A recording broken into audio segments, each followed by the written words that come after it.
very little example as a person, right? If Nisco Shuma in it, they're never there. Yeah. Shumani who the tomofuni that's when they are looking for favors.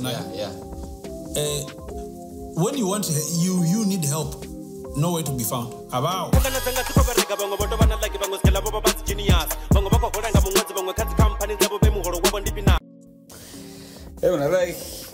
unataka na wewe ukilima ngoma college no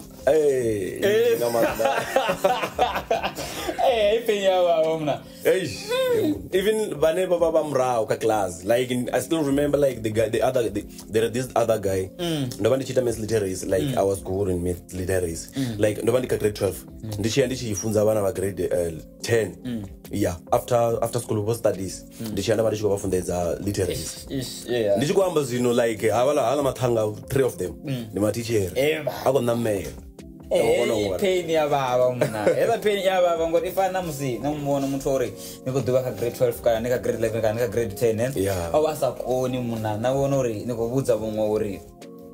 awoza mtu ndachimupira mna mara ili bona ore mini anina chitu muna lengwe liphi lonto nga Africans kana linga Africans kana linga kelo ekescom siyamba mi zukambona kuda nisho ndiyanepo nofunda dzonga ni Africans nninga story Africans ndiyekona nosikufana ungavela kona fa ningofira na fama uru hayi kwamba hey kom ekescom kuda la madre ela vez igazuna kalerizi zanga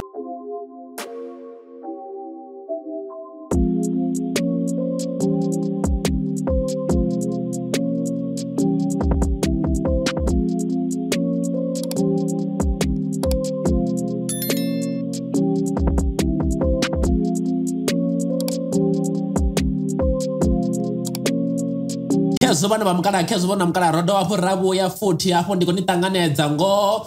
anokhamba hapo noni ndiene chavo mwana wa Maria ya ndeno lupedzi ya kezo ndo yafuna gomba hapo noni Come Music Lyrics SA gomba Pertu Vee yeah ndobena gomba msidzana msekene ngoba ngatobona ngari utamba ngamafi msidzana wabudi wonakelela udoribuza zwinji ngaye khabadzule nane bone bakondelele bathechelese bamudiwe khwine ufanana nne kezo uri mini gomba nende shapu ngaphaini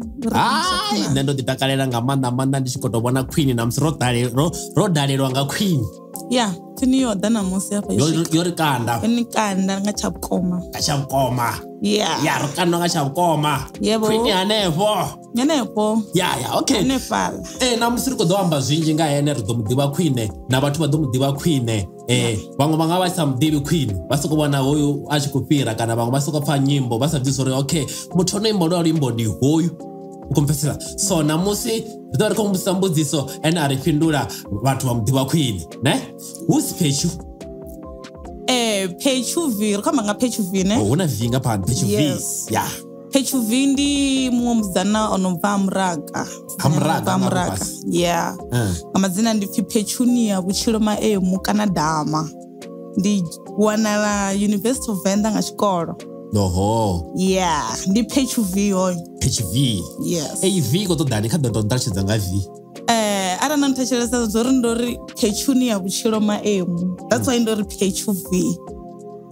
V for vutshilo yes V for vutshilo Petunia okay somebody mrichikwamba nga Petunia rikhomba nga muthu ane zwa xikolo oguma gai kana zwa xikolo zikuchimbilisa hani kha Petunia ngori chizvino vaimbi vamwe wawana zwa xikolo vo licha ukumvesesa so ndonyongo diva sori ene khasiya la pfunzo ukho kanela gai achiguma gai kana zikuchimbilisa hani Pertu Vee khasiya la xikolo nne niko conclude University of Venda ndiko gudela University of Venda ndo ntendela vho ndasati to amba vho ri ndi khou gudela mini thini ya zwivhona vho ri ndo pfa tshi ri u khou gudela University of Venda tizo ndi because no one ani ngena ndi khou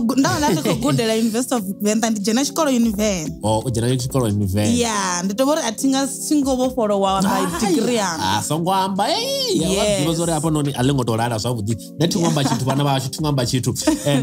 ndene munna na khori ene u khombela zori mini a songo amba tshithu so Pertu Vee asongo to manga ndiko da ndichikhakhanyana ndiko wabona udalelwa nga muthu wa mufumakadzi na musi studio ro to thoma boy asingo to ḓowele yavo nyana mara ko phariko riko ziko ya hone ko sifana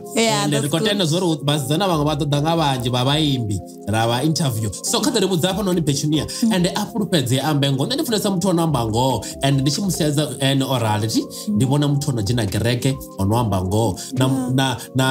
tshifhaṱo tshawo ndi tshi sedza tshivhoni muthu ono halwa thi so ndi khou ṱoḓa u pfha ngo fhedzi Pertunia ene una boyfriend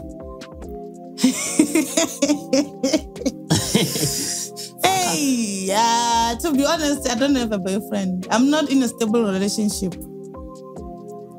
I'm not in a stable relationship. Mara uka relationship mara isine. Yeah, that's what I can say. I'm not in a stable relationship, which means I can move anytime, which means anything can happen at any time. Even now. It's not stable. If Faranichko power is stable. Because if somebody can win there any sino I to bana mtu ane atofi mtu koyo nah I don't have nes ukwati sezo sikite niko to ziombele I don't have niko zifana bewa ari ningo pori wewe ninga feature niko to say udawa stable on feza so kali mudzi hapa noni ori ana boyfriend no uko faka saka score savu the wood na music that's what I can say. Yeah. Somebody mwana kuchimba na mtu ani. Why? Okay, arifir ke ngopore orifundura ngamanda orifundura zwavhuḓi hango maliwa ana boyfriend kana una boyfriend ine boyfriend arenga story vo business. But from the relationship, I'm not in a stable relationship. Yeah. Rose faces. Anytime anytime corona ngabuya. Okay, arise panda. So komlori ditambelwe chorus ya ulimbo ro thoma lwawe ti lwa mdifo. So itopedzai ri ḓo vha ri khou pha zori u ḓo ri ṱalutshedza zwinzhi nga chorus yenoni ya mdifo. Yeah. Komlori ditambelwe yone.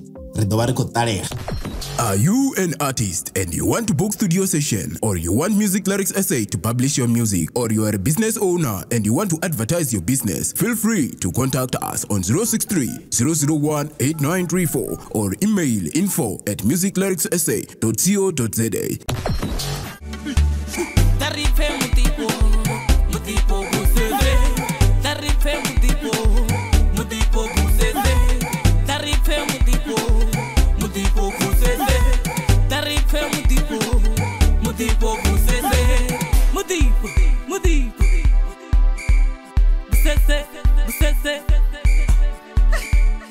Yeah, ndikuto zifana dzibiti dzaone zori ya abe ndachibona ngano takuwa hapa none ndahangwa zori abe ndi studio ndachinyango jaiva zvasera senga manda mara kadari budza hapa none Pertu Vee ari budza zvavhuḓi zori una hapa none ferite udipina ati uchifi muthu uko dipina uko amba lwa hani tizinoona udipina lwa zwinji nga manda hapa vutshiloni so runyango ḓivha zori Pertu Vee uko amba udipina lwa hani achiri uko zwawe zwi udipina lwa hani ndi chamba uri u ḓiphinai kha vhutshilo a ri khou ḓivha uri ri khou ḓo fhelela a ri ḓivha uri ri ḓo ṱuwa ri ḓo ngalangala lini hafha shangoni zwino tsha tshifhinga tshiṱukuṱuku tshine ra vha natsho ya kha ri ḓiphine tshiṅwe tshifhinga tshine ni na pfa uri ni khou ita ni khou ḓiphina ni khou pfa muḓifho diphineni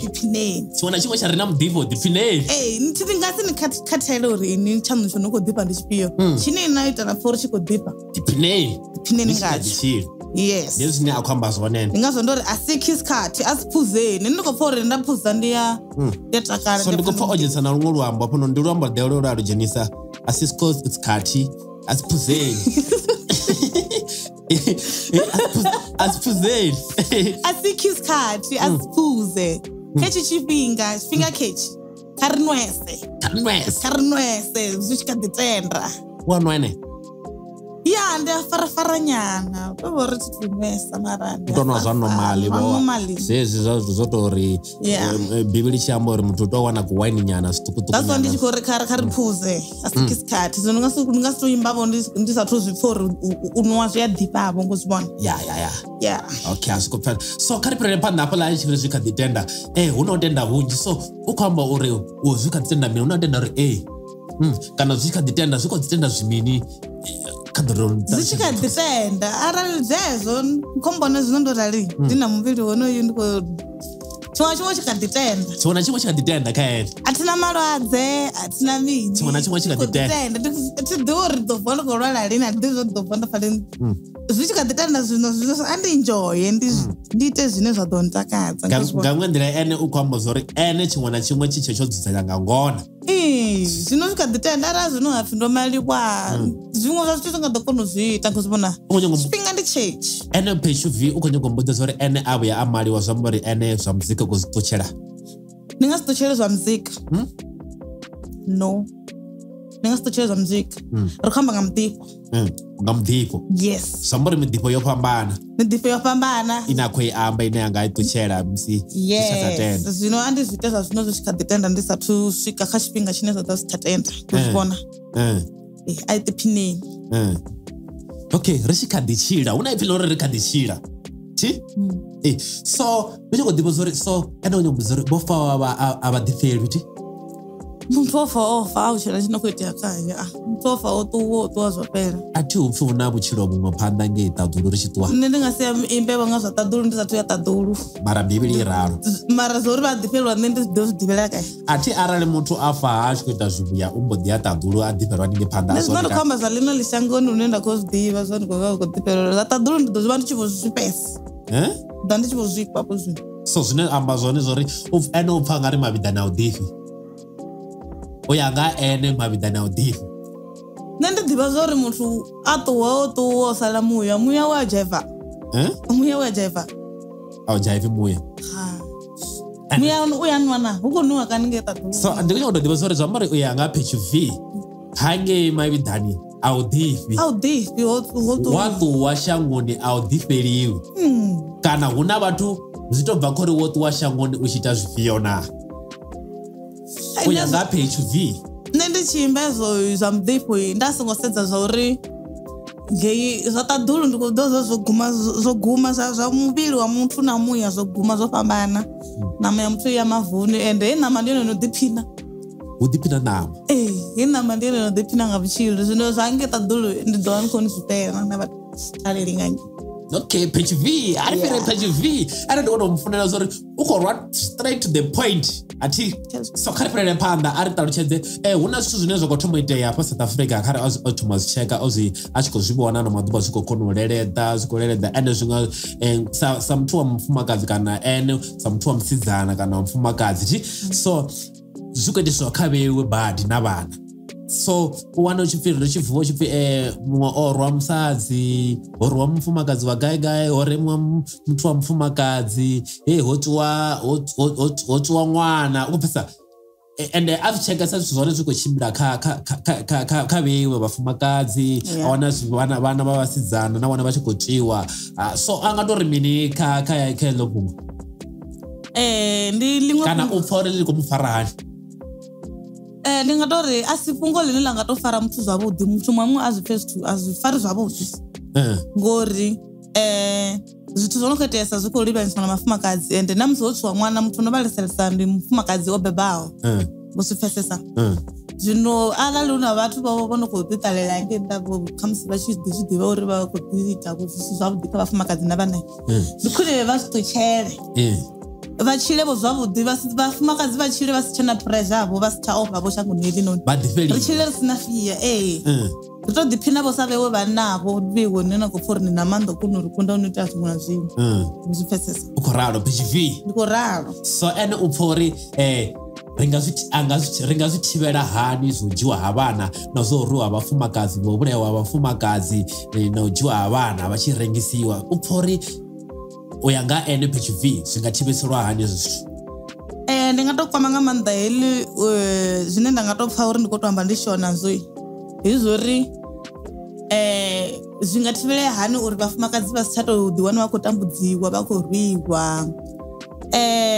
Kanzhi zwi tshi itea zwa vhafumakadzi zwi itiwa nga vhathu vha khou itiwa nga vhathu vhe vha khou funana navho. Zwino arali muthu a khou pfha uri a tsha ṱoḓa muthu ndi khwine u tou ambiwa a bve khae to muvhudza uri ndi khou bva khae ni ngori zwo so ende muthu kha ṱanganedze zwithu zwi itea zwi itea vhathu vho ḓala singo arali ho ḽiwa tshelede kana ho ḽiwa tsini to mupha vho ndi zwa tshifhinga tshifhinga na khou ḓiphina ḓifhelwa noṱhe no ḓifheliwa zwino zwo fhira tendani zwi fhira ḓifhelele phanḓa ngori no ḽa muṅwe a tou rengisa ni muḓifho wanga ni nga si tsha u vhisa u nga si tsha vhuya huna hune wa ḓo wanala hone zwino ndi khwine u tou fhambana zwavhuḓi vhathu vho tou langana zwi tshi ḓa kha vhana ndi khwine havha vhathu ndi zwithu zwi no to dzheniwa nga mivhuso yone ine tshipholisa na mini ngori ri nga zwi fhelisa hani ngori ndi zwithu zwi no khou itiwa nga vhathu vha Zimbabwe vho no khou tou ḓitambulela hanengei vho no khou ḓa zwine vha khou ṱoḓa kana zwifhio zwezwo zwa dzi business mene khou rengisiwa na mini ndi zwithu zwine zwi khou ṱoḓa mulayo nga ngomu vho zwezwo uri u nga to zwi vhonisa hani ezwo zwithu hu tea mini. Ndi a khula na vhaṱaleli vhashu vha khou ḓi zwi pfha so a ri ṱutshele kule nezwo zwithu zwo tambudza vhana na vhafumakadzi ri ṱutshele kule nazwo. So kha ḓi ri vhudza hu na iṅwe video ya vhayaleleda ndi shori heiḽa video yo duma shango ḽoṱhe vhaṅwe mufumakadzi kana muṅwe mubebi a tshi khou tevhela ṅwana wawe maḓikiṱani ene u pfha uri vhaḽa mufumakadzi vho ita zwone kana a vho ngo ita zwone u ya nga ene Pertu Vee anga vha o a ḓivhe la video ri nga si tou amba zwo itea nga mara la video ane u pfha uri vhaḽa mubebi vha tshi tevhela ṅwana wawe maḓikiṱani vha mu dzhenisela maṱo vha mu kokodza uri kha ri ṱuwa hayani u pfha uri vho ita zwone u ya nga Pertu Vee. U ya nga ha nṋe ndi khou vhona ungari vho ita zwone nga zwiṅwe nyana vha vha songo ita zwone mara tsha nṱhesa ndi uri vho ita zwone ngori nṋe arali nda ri ndo bva sa so ndo onesa hayani uri ndi khou bva ndi khou ya gai thi khou uri miyanga vha nga ntevhela uri ndo ri ndi khou ya gai thi ndo onesa mara arali nda ndo shavha ndi hafhaḽa hune vha ḓo vha na maanḓa u tshimbila vha tshi nṱoḓa arali ndo tou bva ndi singo honesta na ndi responsibility ya mubebi u ṱoḓa u ḓivha uri ṅwana u gai na hafha hune nda khou ya hone ndi singo honesta vha khou pfesesa uri a si yavhuḓi. So Pertu Vee u pfha uri ṅwana hu na mubebi ane a nga mutendela ṅwana wawe a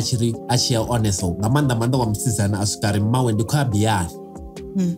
u pfha uri hu na mubebi ane a nga tshiṅwe tshifhinga a ri ngo tea u tou sedza uri kha musi mubebi o todisa u khou tenda kana u khou hana na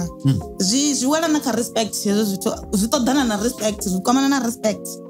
arali nṋe nda lingedza nda edzisa kha mubebi wanga ndi khou ḓi hafho ndi khou mbilela ndi khou ḓi hafho havho music lyrics essay arali vhone vhaṋe vha tshi khou pfha uri a vha khou ṱoḓa vha vha na ndavha na nṋe ṅwana wavho nṋe ndi nga ḓi tou ita zwo konyoya matanda nḓevheni mara havhaḽa muthu vha na rizini uri waye vha khou hana ndi khwine ndi ṱhonifhe arali no shavha mara ndi khwine u ṱhonifha mubebi wao arali o hana khou zwi pfesesa vho zwino arali muthu o humbela vho mubebi u a konḓa uri a ṱoḓa a khou tou hana na musi rano o ḓi hana mara na musi na bvavho nga swilinya muvho tenda u khou ḓi zwo inonesa si zwone kana u khou ḓivha zwo uri ini no ya gai nga iṅwe nḓila Pertu Vee u khou amba zwo uri havhaḽa mubebi vho ita zwone vho ita zwavhuḓi ngori arali a vhuya o remuwa nga mbaḓo ngei a songo honesa zwa siho kha vhone na o bva vha gai u ḓo zwi vhona u zwi pfesesa so a ri pfukele phanḓa Pertu Vee ndo zwi pfesesa hezwononi o ḽi fhindula zwavhuḓi nga tshidele nga maanḓa a ri pfukele phanḓa hi hanya kaṅwe a ha vhuyi hi hanya kaṅwe a ha vhuyi ndi luambo wa ḓelolu hone wayo o shumisa lwone zwi amba mini holo ndi tshitshangana nṋe ndi muthu wa vulavula na vulavula na kha ni vulavula sweswo a kha vulavula nṋe ndi muthu ane nda ḓifunela badi u ṱanganisa nyambo a thikhethi kha nyambo hanefho hune nda khou pfesa hone tshiṅwe tshifhinga ndi ya imba ndi sa zwipfhi zwithu nda tou vhusa vhaṅwe ndi khou nyago imba kha soso zwithu zwiṅwe zwi ḓi tou nḓela vho ngori thi kuitele kwanga ka muzika ndi khou kona ni a wana ndi khou a ḓivha maipfhi aneyo nda imba aneyo nda khou a ḓivha zvino ndiya mixa languages zvino hezvo zvori hanyakanga haavuyi zvi kotoamba fedzi uri richila rutihi ari chavuya funo shangoni ari chavuya ezvo pfiri dovuwa phalaphala ichilila ene atendele nazvo natitiva ndavona afo uchifovuya muthu ndikuamba uya ngaPertu Vee ene wazitenda izvona achiri phalaphala ichifudovuwa ukambo anenge tadhulu tine ndodhivuwa naye tadhulu nonopfa uchipinda nyono ovuya rakochera naye anefane ovuya uyolila ovuya rikonwa nebi rolinelo ichilila ti ubva chanewo makhulu kuku aitulila idolila otomatowa jikani idodilila aritende zvezvo aritende zoridolila mara so kambudzi uri why onanga luambo uimbange zvithu nga luambo ndipfa uri atidivi uri ndingari nini ngori ndonivudza uri ndopindura uri ndi muthu wotanganisa dzinyambo zvino ndopfa uri afo ndotozviyamba futi ndi muthu wotevelela Ben Mayangani ndokota heyo ila hiyanyakamwe kha Ben Mayangani huna hiyanyakamwe ahaavuyi gosipesesa zvino ndadecide uri ndiyo kota heilani lako ifavuyi okay ndiyasweswo because mara ndori point yanga iwazori ndakonyangodhiva uri mini apa lakhabhebeli upfi ridovuya phala musi phalaphala ichita mini ichilila ukompetisa so ndakonyangodhiva zori sepechu orala nene una lutendo lori phalaphala idolila richisedza vukristiyani rikotenda ara nemutendi ndotenda uri phalaphala idolila obviously ridotenda ritovuri ari tuzvivona kuzvivona so ene mara ukimagai nendemutendi ndizvamo zvauri arali uchikofi phalaphala idolila nendemutendi nditendesa badi zvamudzimu zvino ndikotenda uri idolila mara zvori idolila lini hatidiye hadizodolila lini una rumwe rwambo asikiskati ndirwambo nderu ndichizulu yacho wemwashi somebody ene utalented kadzi language udhiva language ngana ene apa noni apa tsapano nengasiri ndikotodzidiva nacho chizulu chone muthu adhawa muzulu apa ndingasimupindure angamba utovori zvimwe zvamanga maipfi ndiyadhikecha vopala napala ndava ndikodizvidiva thats why ndichitodhana zvipfi nyaya ndovuya ndava kainterview epirawo ndava namumimbi mzovozovo naine odhiamba zori hove haambiwanga oimba zvimwe zvithu zva maipfi aafricans ari odhitwapfa achikupira asikaimba so ene ndikochongodhiva uri ene zvino ene naene ayo maipfi odhitwapfa humwe apo asikiskati ndova ndichikotodo imbo richipinga kechi ndandikunyogambanga chizulu ndotozitotisuwa nga maipfi uri yawo zvipfi asikiskati mara mamwe amaipfi niyavona sa asipuzeni ndiyazvifa rikodhichira rikodhizvifa ndichibvi rikobona siyaphuza rikodhijena chikolo na vamwe vamaswati namazulu namamini rikodhizvipfanyana ndiyafudone wadhobhadhobhanyana maipfi nyana mara ndava ndichikohlerakhelanyana uri afo zori kechipinga vakopfi mini asikiskati ndakonova ndikokona uzviveya chunini nemunhu kezovana vamukana hava kunodhipfela nga dzavo rikadzisa phanda rina Pertu Vee muimbi wavo rine wadhivala namusi wa mufumakadzi wototoma rikadzisa phanda vana vamukana rikuisa phanda so kharise phanda Pertu Vee muimbi wavo rine so ndaripfe mudhifo ti mudhifo wa minonoyo mudhifo ndoziyamba matombo nenge ndikuexplaina nolwimbo ndaripfe mudhifo ndari chimwe na chimwe chine ini nakhoita napfa uri chikodhifa nene ndichiimba ulu rwimbo ndova ndodhisendekelo dharipfe asikiskati asipuzeni ndi musiri minati ndirikodhipina rikodhinelo rikovizelela vovamwe uri dharipfe mudhifo voungangeno rikorwa mudhifo busesya ukodhifesa petoovilinganesa ndiyazvo ndori uva ukwamba noyo mudhifo noyo ri mara arali ini ndikopfa uri namumwe mudhifo wanu wenu nangavidzelela mumwe uri dharipfe mudhifo ningaita unoyo mudhifo ngaimwe ndira Pertu Vee ukori midhifo ndi minji yashangu ende midhifo yofambanana zvitobva kori iwe newanga wendawo ndikoimba fulani ndi muḓifho wa munatini uri kho unwa ri khou ḓiphina ḓa ri pfhe muḓifho. So ri khou fhirela kha chorus yo pfhi hawo. So ndi khou uri ri fhirela roṱhe ri ye kha chorus yo no pfhi hawo ya Pertu Vee. U ḓo vha khou ri nyaga uri a tshi to fhedza u lila u ḓo ri vhudza zwo ri zwinzhi nga hayo. Are you an artist and you want to book studio session, or you want music lyrics essay to publish your music, or you are a business owner and you want to advertise your business? Feel free to contact us on 063-001-8934 or email info@musiclyricsessay.co.za.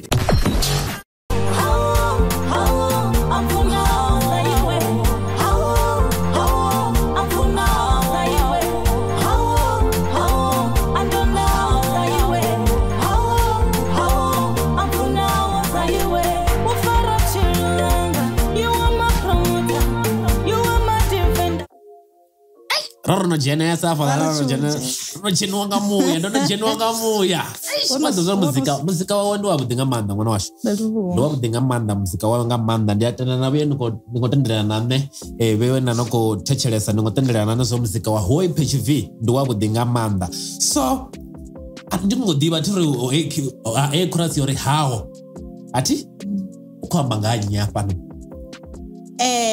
Ndi tshiri hawo ndi hawo yo fara luimbo ndi concept ya luimbo uri hawo hawo anonga mudzimu ane amfuna u fanaho naye hawo hafha shangoni kuti a thi muvhona. Yeah. So Pertu Vee oyu mudzimu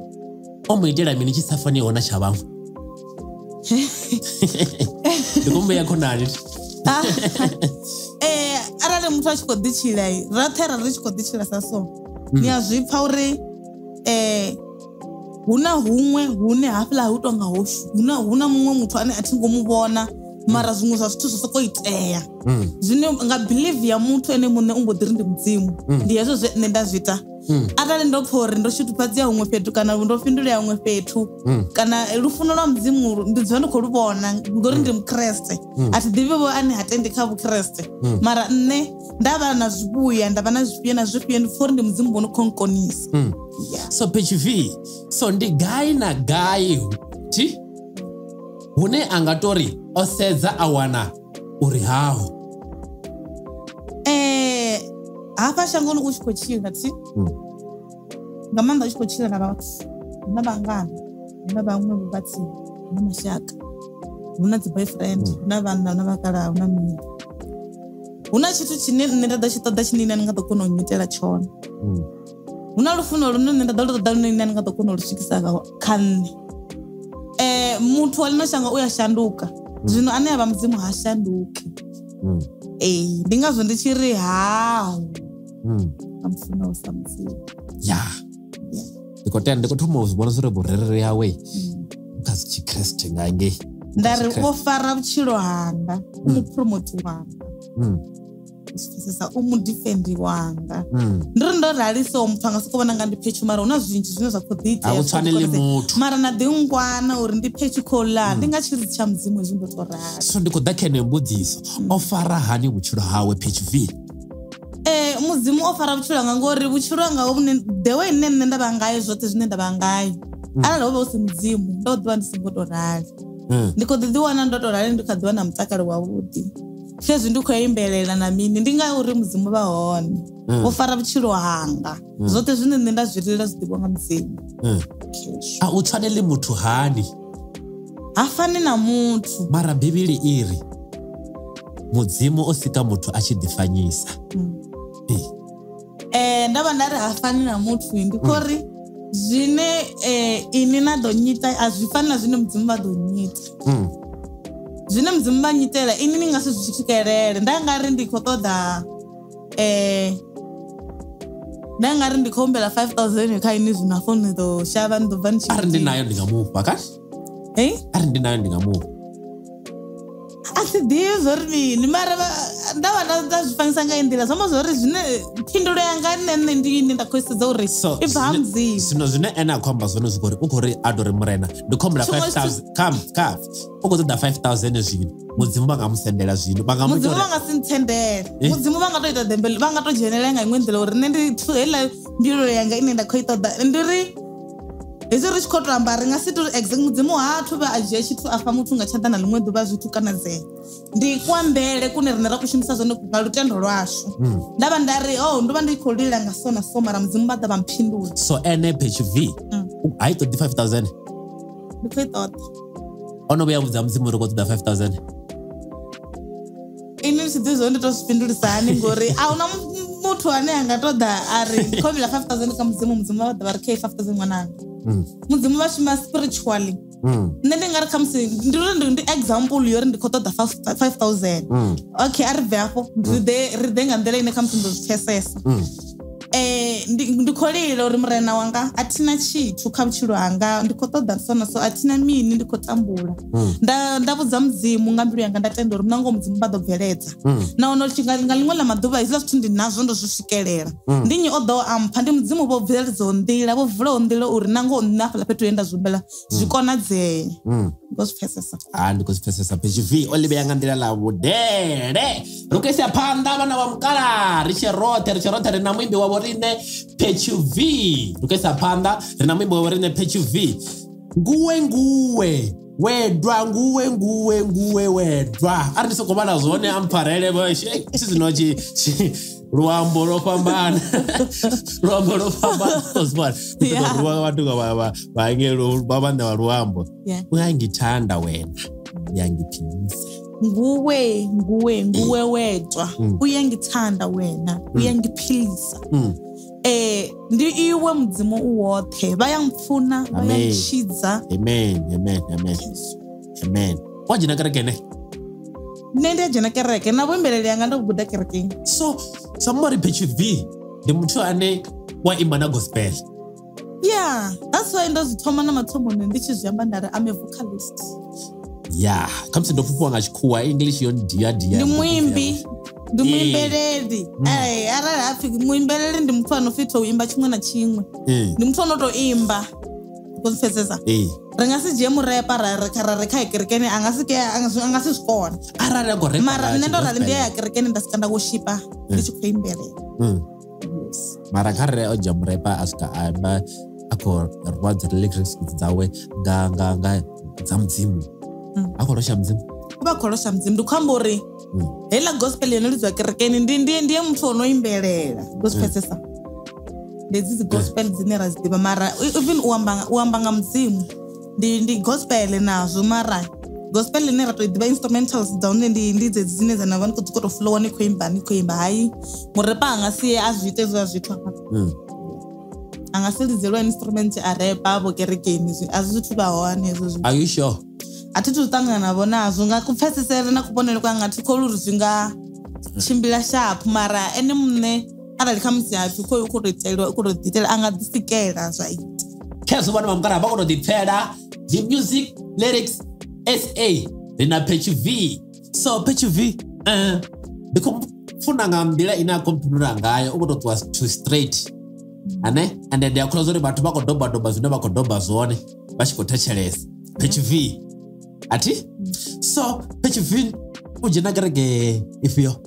dzhena kereke ya hezwi zwine vhathu vha dza vhaswa. So ene u ya tenda kha vhaprofita vha fire kana Pertu Vee ndi muthu ane u ya oto ya kerekeni u losha mudzimu a vhuya a si muthu ane anga ya kerekeni a vhuya songo profitwa anga kwata ndi Pertu ndi muthu de kha sia la vhurereli kana u believe nne ndo vha mutendi ndavha ndari mutendi ndi vha ndi khou tenda kha ipfhi ḽa mudzimu ndi vha ndi khou tenda ndi khou fhira mudzimu mutendi nda ya kerekeni a thi khou yo lela uri ndi khou yo wana uri ndi yo vhudziwa mafhungo lutendo lwanga a thi funi a thi tevheleli zwa vhuprofita kana mini na kereke ine nda dzhena kha ya zwi itiwi na musi arali nṋe ndo rali so kha musi nda wana uri hu na zwi sa khou tshimbila zwavhuḓi a thi muthu o dzhia founu nda ri vhafunzi we khou ṱwa ndi khou dina vhafunzi ndi na problem nda tisa ndi themba kha uri honoyo mu wanga mulomo na musi wanga amba na mudzimu vha u pfha a thi mudzimu vha ri vha thabelo ya muthu muṅwe na muṅwe ane anga u vula amba navho ya ndi believe kha zwezwo uri na wanga mulomo u ya kona u amba mudzimu vha u pfha zwine zwa amba uri Pertu Vee a vhuya u profitwa ḽiṅwe ḓuvha nga kwata bati ndingasi kwati ndo kwatela mini ati ndi zwithu zwine vhaṅwe vha believe khazwo uri vha kerekeza dzo uri ara uko profitiwa hu ḓo tovha uri mwanga wa muhumbulo a ngo to yesa vhange a nga ḓivha kha musi a khou ḓi profita vho a tshi khou ḓi vhona vho zwine a khou vhona u tea u mbudza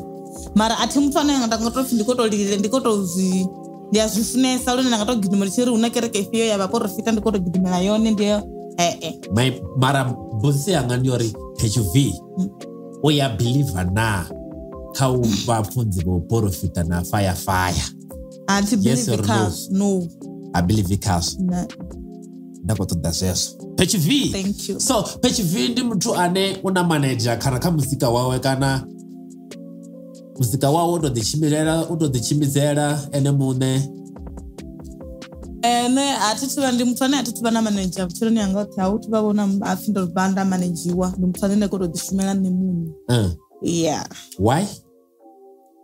ngori a tshi thuvha hone opportunity tshi uri nṋe ndi vhe na manager. So Pertu Vee kwenye ngombodzo zori ene ubva tsha thoma u imba o thoma imba lini? O thoma imba nga 2020 nga 2020 athu vha na muthu no propose uri kwenye ngomanager vha hone vha no khou ḓi ndi to vhori arali ndo rali so athi muthu ndi nga si sokoenda dzhia zwithu zwiṅwe na zwiṅwe zwine nda ndi khou ṱoḓa ṱhoḓea dzanga mara vha hone na dzi company khulwane dzi hone dzi khou ḓi approach u to vhori ndi nga si to zwi gidimisa nga ine nḓila athi vha khou ḓa vha khou nṱoḓa zamba zwori ndi ḓovha nda ḓiwana ndi huṅwe fhethu hune nda khou manage khezo vhana vha mukalaha ndi khou tenda zwori no ḓi pfhela nga ndeme dza vhewe no zwi pfha Pertu Vee a tshi khou ḓi ambela a tshi khou amba a sa khou sia tombo nṱha ha ḽiṅwe. So Pertu Vee if vhathu vhaṱaleli vhanga hafhanoni hu na ṅwana khou muvhona hafhanoni a tshi khou nyaga u mu buka kana a tshi khou nyaga u ḓivha zwiṅwe nga ha muzika wawe kana u featureiwa kana u feature a khou nyaga uri ndi feature Pertu Vee kana u mu buka so anga mu kwanisa hani kana anga mu kwama hani hani for the features na ato collaboration bana ane vhathu vhane khou ṱoḓa uri Pertu Vee a dzhene kha muzika wavho ndi vhone vhane vha nga ḓa kha dzi nambara dzanga dzine dza vha 076 91 43 586 ndi nga ha music a si nga zwiṅwe zwithu nga muziki fhedzi yes 24 hours yes mara arali hu na vhaṱaleli vhane vha khou tama u tevhela Pertu Vee somewhere kha dzi social media ndi hone ndi Facebook page i khou ri Pertu Vee music vhaṅwe vha ḓo ḓi kaka vha ḓo mangala uri dzi khou bva dzimbili yes ndi two mara ine nda nga to uri vhathu vhatevheli vha dzhene khayo na Pertu Vee ine ya vha na 16k something followers na Pertu Vee ine ndi nga encourage vhaṱaleli uri kha vha vha like vha follow page ine ya ri Pertu Vee music then kha YouTube music wanga u hone kha dzi digital platforms dzoṱhe nga u angaredza YouTube ndi na YouTube account yanga ine ya ri Pertu Vee vha to ya hanefhaḽa vha songo hangwa u subscribe ndi zwone zwono ṱoḓesa nga maanḓa vha soko dzula vha khou sedzana na vha tshi khou ṱalela TikTok ndi Pertu Vee music ndi zwoṱhe dzi platform dza music dza social media ndi Pertu Vee music. So Pertu Vee ndi khou vhona na muṅwadzi hafhanoni wo brandiwa na kha ḓo ṱalutshedza anga ndo ṱalutshedza nyana nga muṅwadzi nyana wa miṅwadzi uri ndi soko ndi yo phakhela hoyu muṅwadzi wo pfi PV ine ya vha i khou ri Pertu Vee mara muṅwadzi u pfi PV it's a PV brand yeah so hoyu muṅwadzi i khou tou rengisiwa for sale for hanevho vha na khou pfha uri Pertu Vee ri khou nyaga u ni supporta ndi iṅwe ya brand dzine yo tou thoma u bvisiwa vhathu vha sumbedza uri ri khou takalela na vhathu vhane a vha ḓivhi zwo Pertu Vee ndi nnyi na mini PV zwo imela mini vha sumbedza uri ri khou zwi takalela zwithu zwo naka ndi zwavhuḓi ri nga zwi wana gai ndi ri na vhathu vha kule ndi na page yanga ina vhathu vha kule vho gai nda mashango ndi mashango ane ya kule ndi iṅwe mbilelo kha nṋe uri arali vhathu vha khou zwi takalela vha kule ngei vhafhano ndi na mbilelo uri dzamu zwo ri nṋe ndi khou tea u ḓiwana ndi khou kona uri hezwi zwithu zwi kone u ṱuwa zwi ya ngei nga nḓila Pertu Vee zwi America asi muimbi fhedzi u khou dovha a rengisa na brand yawe ya PV kha dzi fene dzawe. Yes. Khezwo vhana vha mukalani ni khou ḓi fhela miṅwadzi tshikipa tshiṅwe na tshiṅwe tsha tshiambaro tshiṅwe na tshiṅwe tsha tshiambaro no zwi bva pfu tshiṅwe na tshiṅwe tsha tshiambaro tshiya vha ḓo wana na dzi bag tshiṅwe na tshiṅwe tsha tshiambaro vha ḓo wana dzi bag zwi a thi khou ḓi nga level ndi a kholwa uri no wana level ḓo vha na level ya ḓo na wadzini watch na zwi ambara watch ya PV na bag ya PV zwone zwi khou pfala Pertu Vee zwi khou pfala so ri nga lavhelela mini u bva zwino kha muzika wawe Pertu Vee? U bva zwino a ri ri khou conclude hoyu ṅwaha wa 2022 ndi na single iṅwe ine i khou dia nga maanḓa i khou tea u tou bva uri hu ṱanganane once December heyi yo swika ine ya pfi ho ṱanganana so ndi tshi sedza ndi khou i vhona uri December khou tea u ṱanganana so serious dzi khou tou vhuya nga maanḓa dzi khou tea u vhuya a na mbo ṱanganana namusi ndi ḓo vhona uri i tshi ri October ndi vhona uri hu ṱanganane lini haningei vho dzi tour ḓa khou ṱanganisa zwithu zwoṱhe hu khou ṱanganana hu khou vhilingana. Khezwo vhana vha mukala ndi a kholwa zwa uri ro guda zwinzhi kha Pertu Vee o ri vhudzesa mafhungo manzhi ra doba zwine ra khou doba khezwo so Pertu Vee kha ḓo tou onesa vhaṱaleli vhawe na dzi fene dzawe no ḓo onesa ri tshi vho khatha dzi khamera hafhanoni kha vha onese a vha sie na maipfi o fhedza. Nṋe ndi khou tou livhuwa fene dzanga nṋe ndi khou sapotiwa nga maanḓa vhathu vho no khou ntevhela ndi khou vha vhona uri vha khou ḓa nga vhunzhi ende ndi khou zwi livhuwa nga maanḓa arali muṅwe o ḓi takalela music wanga kha pfhe o ṱanganedzea nṋe ndi ṱanganedza muṅwe muṅwe ende ndi a fara zwavhuḓi dzi fene dzanga arali vhathu vha nga tou ya ngei page ndi yanga ri tou tamba ri tou sea muṅwe kha pfhe free a ḓe ri tshimbidzane kha music hoyunoni ri dive wa jaiviwa hafha ende wa khudadziwa zwoṱhe zwine muthu a zwi ṱoḓa music muṅwe na muṅwe une muthu a u ṱoḓa pfa uri ri a hila arali tshifhinga tsho jaiva ri khou jaiva so ndi khou livhuwa nga zwezwo. Khezwo vhana vha mukala ri khou livhuwa nga maanḓa ri khou livhuwesa nga maanḓa ro livhuwa nḓevhe ya vhewe na u vhona ha vhewe zwi ri ita vhathu ni farisa zwezwo zwiro arali hu na muimbi ane a khou pfha uri u khou ṱoḓa uri dalela fhano studio o ṱanganedzwa muimbi muṅwe na muṅwe zwi si na ndavha zwo ri vha imba mini vha nga vha tshi imba machomane vha nga vha tshi imba hip hop vha nga vha tshi imba dza manyaḽo vha nga vha tshi imba house vha nga vha tshi imba piano vha nga vha tshi imba gospel vho ṱanganedziwa fhano so ndi khou tenda zwo ri vhone vha khou ri vho thetshelesa vha muimbi vha ḓo ḓa vha ri dalela a zwi konḓi na luthihi vha sokou ḓa vha ri founela kha 0630018934 vha ri kwama vha ri founela ri ḓo fara kholo a huna muthu na muthihi ane a ḓo vha khakhisa na luthihi kana ane a sa ḓo vha fhindula vha pfhe vho ṱanganedziwa kana vha ri dalele kha Music Lyrics SA kha Instagram, Facebook, TikTok, YouTube ri wanala hoṱhe nda. Are you an artist and you want to book studio session, or you want Music Lyrics SA to publish your music, or you are a business owner and you want to advertise your business? Feel free to contact us on 063-001-8934 or email info@musiclyricssa.co.za.